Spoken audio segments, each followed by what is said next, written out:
Laura Robinson from the Chattanooga Area Food Bank. I'm going to show you quickly how I started sweet potato slips. So I purchased these sweet potatoes organically. These are one of those Japanese style sweet potatoes that has the more purple skin and the white flesh. I did also try kind of a standard sweet potato, but that one got really smushy in this application. I don't know if it was just a one-off thing or maybe it just works better with this type of sweet potato. This is my first time experimenting with this, so I'll have to try that other type of sweet potato again next year and see if I get the same results. But I just wanted to show you quickly how I did this. So basically I just took a tray, a wide, shallow tray that has no drainage holes in the bottom, and I layered it with soil. This is just kind of a standard potting soil that I use in the greenhouse. And I layered it with a thin layer of soil, enough to cover sweet potatoes by half. So when you kind of snuggle the sweet potato in there, it should be covered halfway up the sweet potato.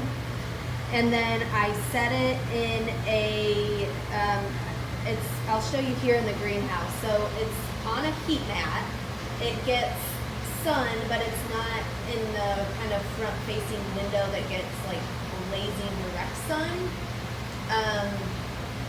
And then I just left it there on the heat mat where it gets sun exposure. And I think it probably took about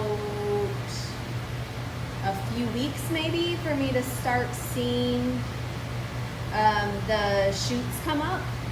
And during that time, I made sure to keep the soil moist but not soggy.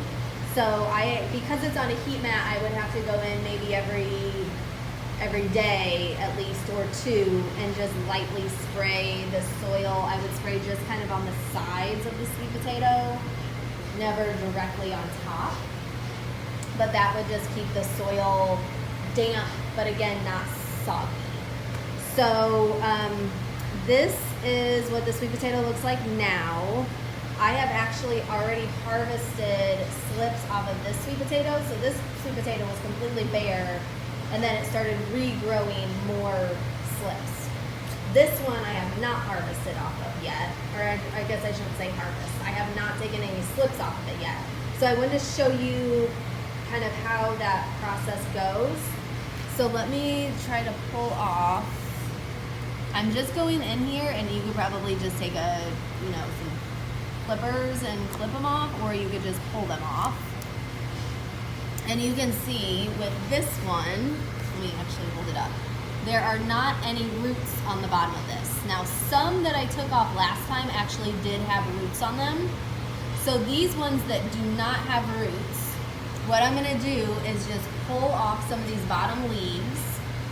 I'm probably gonna separate this, like I could probably break that up into like 3 different sections.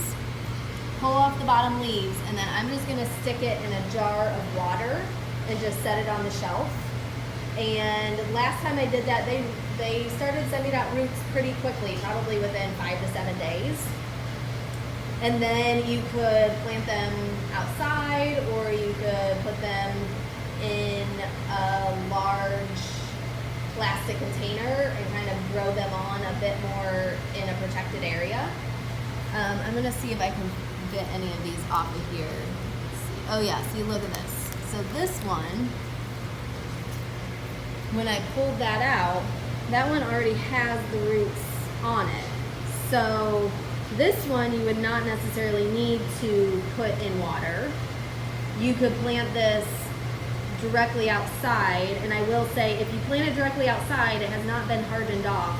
So you would need to kind of protect it and keep it covered, and so it's not in the direct sun straight away. But this one already has the roots, so I'm probably gonna go through here, take off the rest. Any ones that have the roots on them, I'm gonna put directly in dirt and store them in the greenhouse for just a week or so, and then take them outside gradually. So, and that's called hardening off. So I would probably set it outside for 2 hours, and then the next day I would set it outside for 4 hours. and do that over the course of a few days to get it used to being outside. So those are kind of the two different scenarios you run into when you're taking the slips off of the sweet potato. And like I said, I already did that once with this one, and then I kept it on the heat mat, and now it's growing more slips. So I'm going to keep on doing this for a while and just kind of see what happens.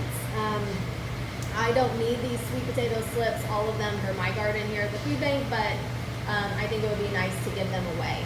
So if you are interested in getting any sweet potato slips from me, just email me and let me know. My email is larobinson@chatfoodbank.org.